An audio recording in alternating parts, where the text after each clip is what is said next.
This is a job for Humongosaur!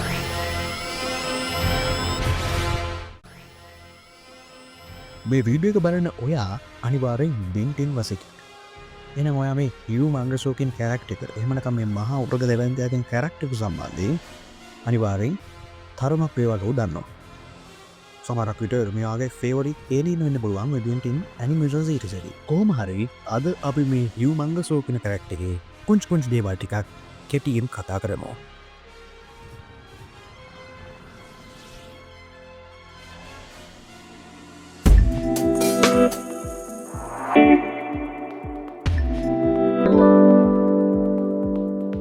බෙන්ටෙන් animation series එක release වුණේ 2005 දී. ඒ කියන්නේ ක්ලාසික් සීරීස් එක තමයි බෙන්ටෙන් ඇනිමේෂන් සිරිස් එකේ පළවෙනි සීසන් එක. ඒ වුණාට බෙන්ටෙන් ක්ලාසික් සීරීස් එකේදී අපිට මේ ඒලියන් බලාගෙන හම්බෙන්නේ නැහැ. අපිට මේ හියුමංගසෝ කියන ඒලියන්ව පළවෙනි වතාවට දකින්න හම්බෙන්නේ ඒලියන් ෆෝස් එකේදී. මේ හියුමංගසෝ කියන කැරක්ටර් එක ඒලියන් ෆෝස් එකේ දෙවැනි එපිසෝඩ් එකෙන්ම හඳුන්වා දෙන්න මෑන් ඔෆ් ඇක්ෂන් ආයතනය කටයුතු කරනවා. ඒ විදිහට හඳුන්වා දුන්න මේ කැරක්ටර් එක බෙන්ටෙන් හැර ඔමිනිට්‍රික්ස්ක පැළඳපු අනිත් හැම කෙනා වගේ වැඩිපුරම පාවිච්චි කරලා තියෙනවා. ඒ කියන්නේ මේ ඔමිනිට්‍රික්ස් එක පැළඳගෙන ඉඳපු ඇල්බිඩෝ, ඇස්මිත්, ග්‍රේට් ටෙනිසන් වගේ මේ හැම කෙනාම වැඩිපුරම පාවිච්චි කරලා තියෙන්නේ මේ හියුමංගසෝ කියන ඒලියන්ව. ඒ වගේම සමහර අවස්ථාවලදී මේ හියුමංගසෝ කියන කැරක්ටර් එක හාස්‍ය පදවීම සඳහා මේ මෑන් ඔෆ් ඇක්ෂන් ආයතනය යොදාගෙන තිබෙනවා. මේ හියුමංගසෝ කියන ඒලියන් ජීවත් වෙලා ඉන්නේ ටෙරාඩිනෝ කියන ග්‍රහලෝකෙ. ඒවගේම බැක්සූරියන් කියන ජීව විශේෂයට තමයි මේ ඒලියන් අයත් වෙන්නේ. බින්ටින් කාරුන්න ඇතුලේ මේ හියුමංගසෝ කියන කැරක්ටර් එකට ඩබ් කරලා තියෙන්නේ ඩී.ඩබ්ලිව් බේකර් කියන හඬ කැවීම් ශිල්පියා. ඒ වගේම තමයි බෙන් ඔමිනිට්‍රික්ස් එක ගලවන්න කලින් අන්තිමට භාවිතා කරපු ඒලියන් විදිහට සැලකෙන්නේ මේ හියුමංගසෝර්.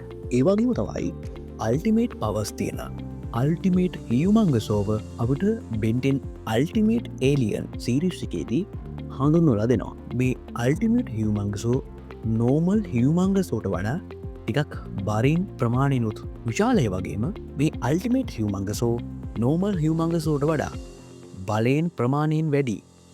ඒ වගේම නෝමල් හියුමංගසෝට තිබුණ නැති තමන්ගේ අත්වලින් උන්ඩඩිකුත් කිරීමේ හැකියාවත් මේ අල්ටිමේට් හියුමංගසෝට තියෙනවා. ඒ වගේම අපිට මේ විධාකාරෙන් මේ හියුමංගසෝව මේ බෙන්ටෙන් සිරිස් එක ඇතුළත පෙන්ලා තියෙනවා. එලියන් ෆෝස් එකේ දීක විදිහකට පෙන්වුවා.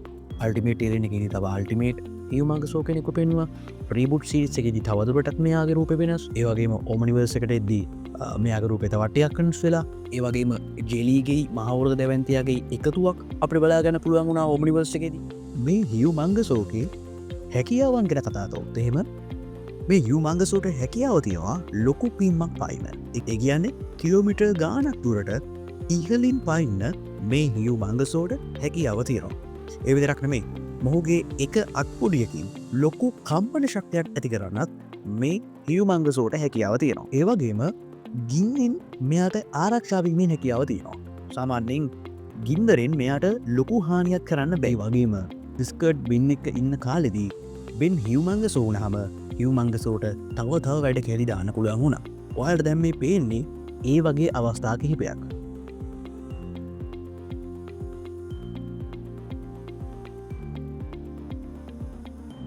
ඒනම් ඉතින් හියුමංගසෝගේ කතාව මෙතනින් ඉවරයි. අපි ආයෙත් දවසක ඉක්මනටම හම්බෙමු. ගුඩ්බයි.